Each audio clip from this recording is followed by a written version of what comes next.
Hey guys, JH, welcome to Practice Tee.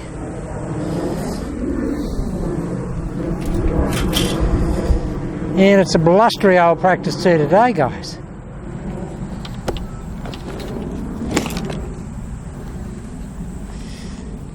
That shouldn't surprise me. I mean, that's where we are here, guys.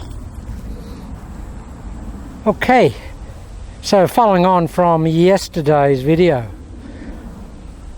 we talked about, and I said we're getting very, very close to a final protocol.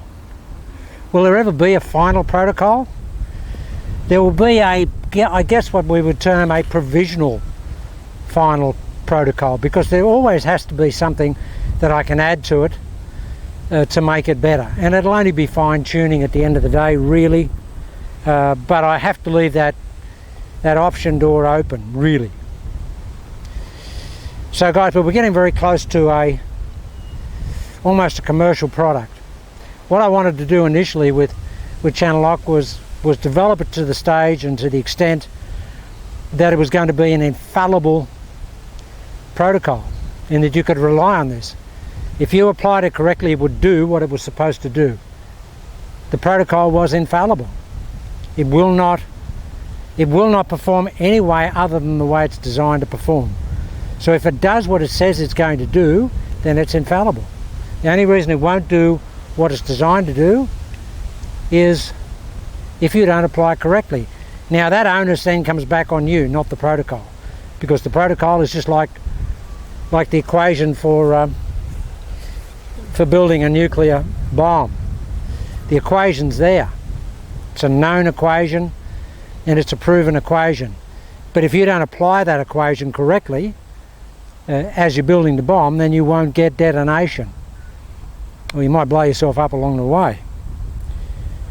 But that's basically the analogy, guys. I want to get the protocol so it's absolutely a foolproof, almost a nuclear formula that's known, or an atomic formula, atomic particle formula.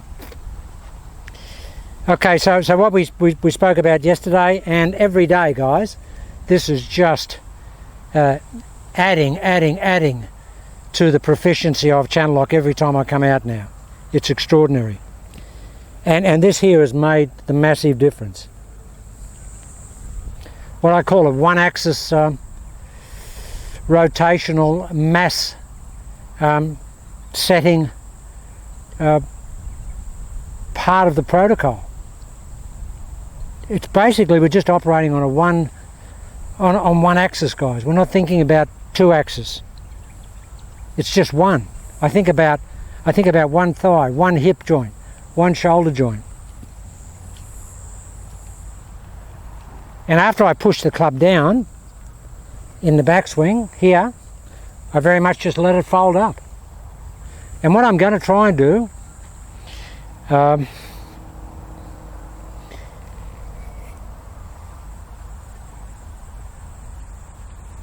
is increase the flexibility in that lead arm, because I've always said that in conjunction with Channel Lock as a process, I believe that there's also a potential to put into Channel Lock what I call a 3-lever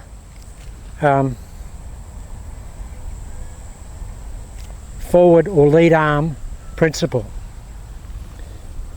Normal with the lead arm, one lever, so we've got 2 levers.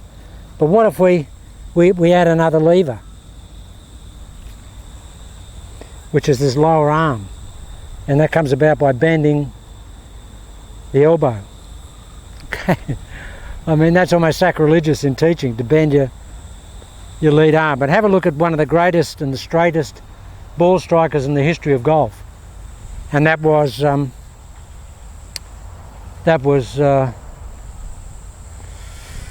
Harry Vardon. Now Harry Vardon said in those days when they played 36-hole matches, the biggest problem for him was playing 36 holes on one day, because in the afternoon's round or the second round he'd be playing his fairway shots out of the same divots that he made in the first round. So accurate was he. They said that about Byron Nelson as well. And digressing back to the past and to Harry did that. that was Harry at the top of the swing. Now, Harry wasn't an athletic type of guy. He wore that tweed coat and the knickers and the long socks, and that was Harry. But Harry developed a lot of power for his day, and he had a remarkably straight golf swing. Now, what was interesting, and it was certainly not a bent left arm as such, that's a bent left arm, but one of the most accurate players of modern golf times was Nick Faldo. Now, if you look at Faldo on the backswing, his lead arm's a bit bent. He has a very soft lead arm. He has no tension in it at all. It's actually quite soft and got a little bit of a bend in it. And Nick was just like a machine. I mean, I don't know what his career average in greens hit when he was at his peak for that 4 years, but they would have been high. They would have been very high. Watch this. What are we going to watch? Okay, what are we going to talk about? All right, Thomas Slagle. And Thomas is a great contributor to my channel and to MMI, Bill Phillips's channel. Thomas is actually an author of a book. He's wrote a very comprehensive book, and I've read the interim book, but it's a very thick book, guys. A lot of information, a huge amount of information. So he's obviously very well versed in the golf swing, and he knows about the history of the golf swing. And he was saying that, because I've always been a student of Bobby Jones anyway, and I mean, I've always spoken about how Bobby Jones swung the golf club. Now, Bobby Jones was very, very narrow stance, and Bobby Jones wasn't athletic, and so he would never have an X factor. And Thomas brought up the X factor this morning, and he said, you know, the X factor is taught these days where you restrict the hip turn against the shoulder turn, and it creates a lot of physical problems. And we've seen, you know, Tiger was burnt up with it, Rory's had problems, Schwartzel, lots of players, Trevor Immelman, they all went through it, Michael Campbell. But Bobby Jones didn't do that, guys, because Bobby Jones wasn't athletic and he didn't have a lot of flexibility. So what did Bobby Jones do? Very narrow stance, but what did Bobby do? He had a huge backswing, long backswing. What did he do though? Watch my lead side. This is what Bobby did. And the club went there, guys. Across the line there, because the turn was so big. That heel was off the ground like that, and that knee almost crashed into the lead knee. That's how it was.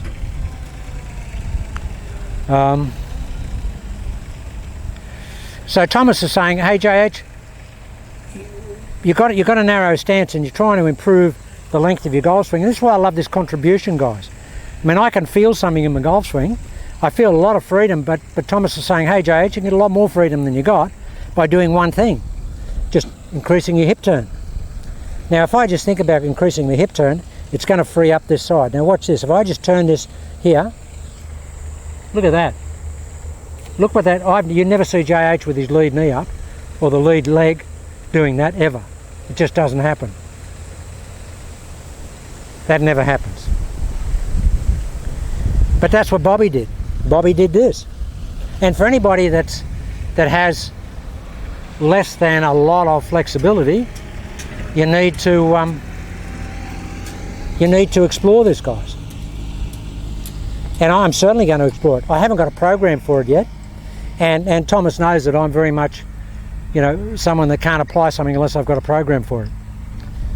So Thomas, and even Mr. X said the other day, JH, your backswing's looking freer with that narrow thing, but you need to turn your hips more. And I thought I was. So I'm going to try and turn my hips more and get in this position here.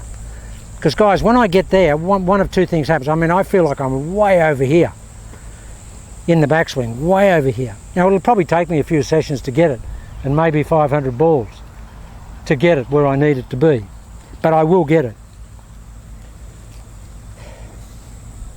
But generally speaking, I think anybody with any degree of flexibility or strength can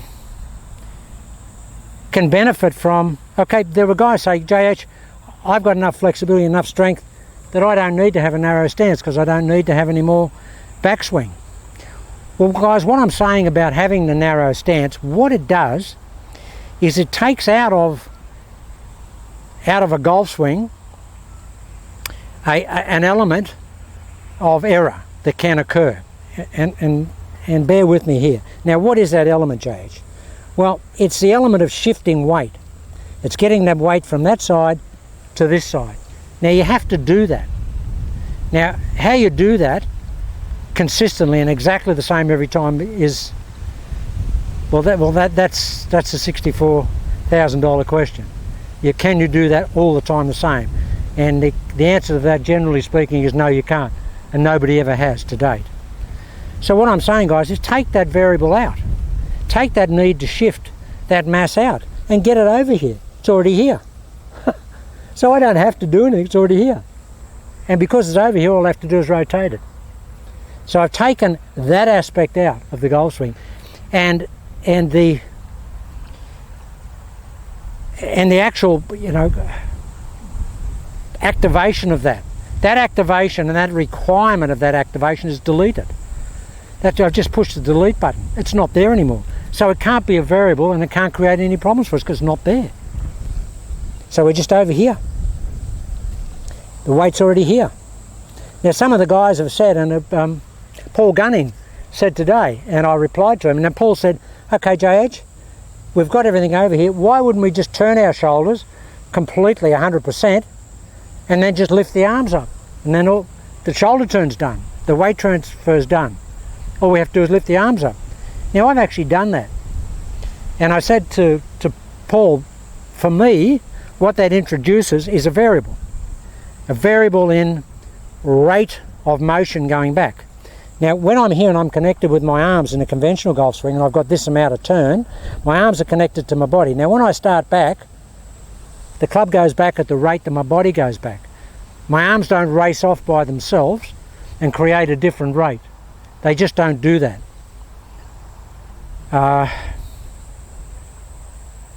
And what I see with having that, and Mr. X was doing some of this the other day and hitting it, he was bombing it. If I had my shoulder turn done and I just lift the club up, that's fantastic. That's another variable gone.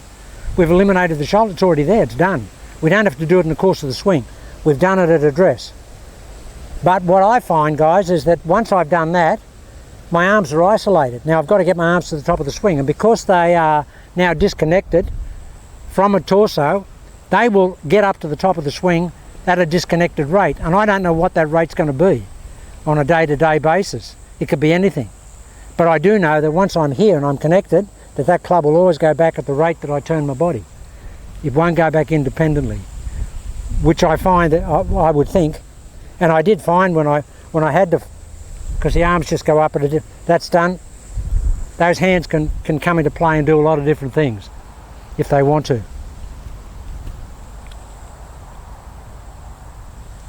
Mr. X has just turned up. Yeah, so the things I'm going to be working on, guys, is increasing my my hip turn. Now, the way I'll do that, and again, these are feelings, guys, and you get these feelings manifest themselves when you close your eyes. Now, if you get here, and I turn my hip there like that with my eyes closed, immediately I get the feeling.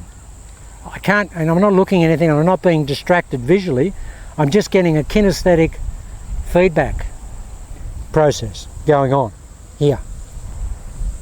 Now what is going on there, JH, when you do that, when you have more turn? Now bear in mind yesterday, guys, if the ball's there and I flare my foot out, it looks like the ball's forward, but it's not.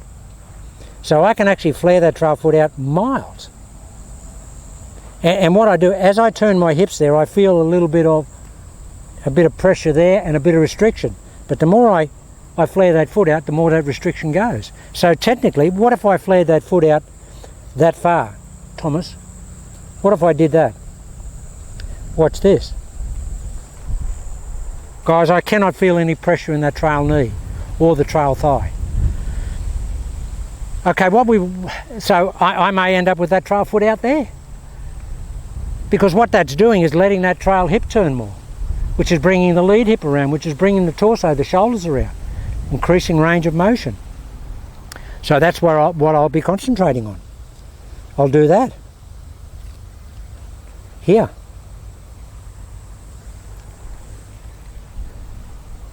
We'll just hit one. Let's just see what it's like. Haven't hit a shot. Here. That foot's out a long way.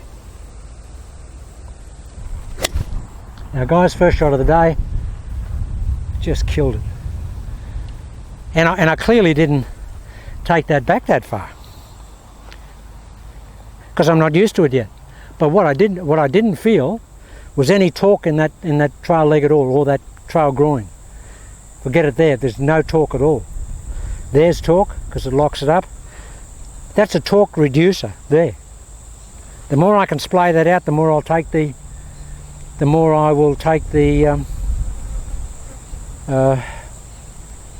torque and the load out of it. And the other major plus, guys, I was just thinking about that. If I had that foot there, like that's at 70 degrees, coming down, because that foot's there, it takes the drive out of that trail side. If you're here and the ball, the foot's like that, you can drive up, drive forward and then have to come back. But if it's there, guys, the weight goes down, it goes straight down into the arch, the back of my foot, the arch there. So that's really, really amazing, the feeling of that. As I do this, that weight's going down in there. There's no propensity to jump forward and drive that right side at all.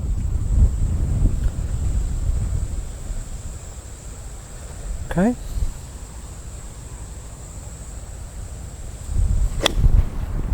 See, the right foot's down, guys.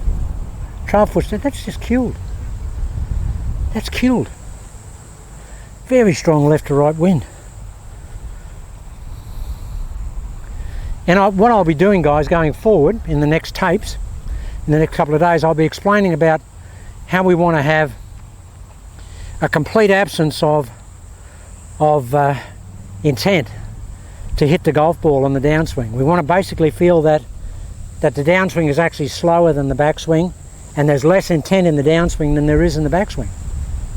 Now that's a fairly that's a fairly difficult thing to comprehend, but I believe that's what Sam Snead did.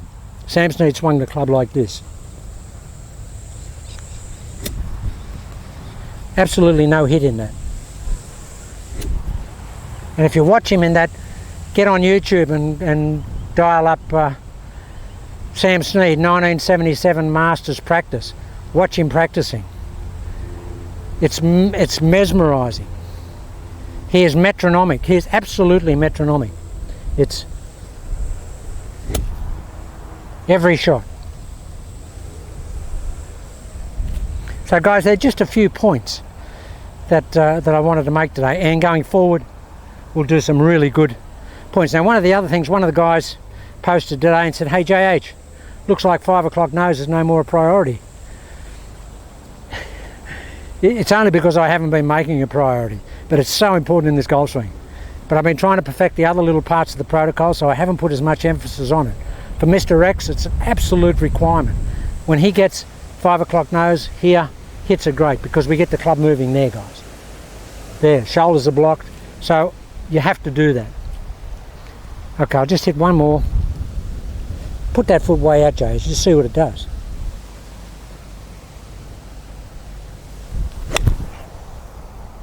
Guys, it's just brilliant. Absolutely brilliant. Okay, they're just a few bits, guys. If Mr. X wants to do something, we might come back and do some stuff with him. It's very windy here. I'm just worried about the camera blowing over. So I'll just quit here and we may come back if it doesn't get too windy.